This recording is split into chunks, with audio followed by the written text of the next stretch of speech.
Hello, বলছিল যে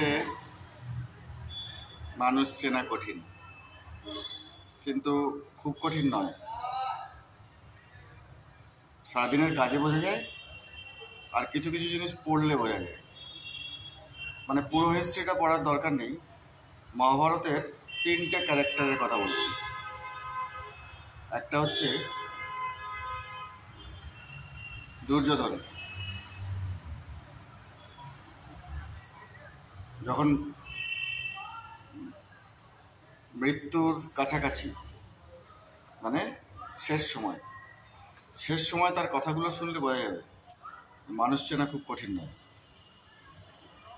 মৃত্যু আসছে, সেই পরিস্থিতিতেও মানসিক কন্ডিশনটা কি একটু জানার দরকার আছে। দুইজন হচ্ছে ভীষ্ম মৃত্যু সজ্জায়, তার জন্যে কৃষ্ণ বাঁশি বাজিয়েছিল। তাহলে বোঝা যাচ্ছে শত্রুপক্ষের কারোর জন্যেও বাঁশি বাজিয়ে তার কষ্ট লাঘব করা যায়। আর 3 নম্বর হচ্ছে যুধিষ্ঠির। জুয়া খেলায় হেরে গেছে, হেরে যাওয়ার পরে নিজের দায়িত্বে সব কিছু হেরেছে। তারপরে দ্রৌপদীর কথাবার্তা শুনলে বোঝা যাবে মানুষ কেমন যুধিষ্ঠির। অত কঠিন কঠিন জায়গায় যাব না, এই ছোট্ট 3টে জায়গা, এগুলো জানলে ভালো। মানে খারাপ ভালো মিলিয়ে মিশিয়েই আমরা সবটুকু ভালো হওয়া যায় না।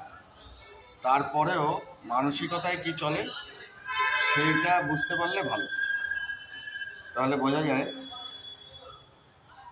মনে কি চলছে। তারপরে নিজের কাজ, নিজের কথা, আর ভাগ্য লাগে।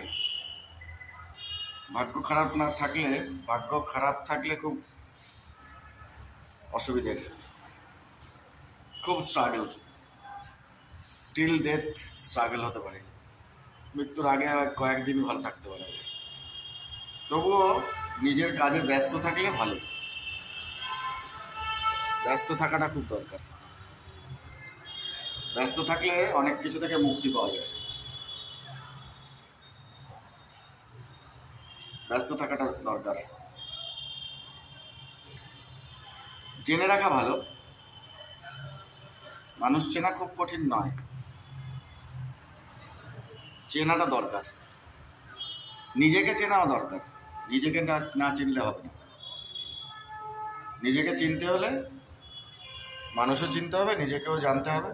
নিজেকে জানাটা খুব দরকার। আমি কি, আমি কেমন, আমি কোন মানুষের জন্য কেমন, এগুলো জানার দরকার আছে। জানলে ভালো, জানার দরকার। জেনে রাখুন, ভালো লাগবে।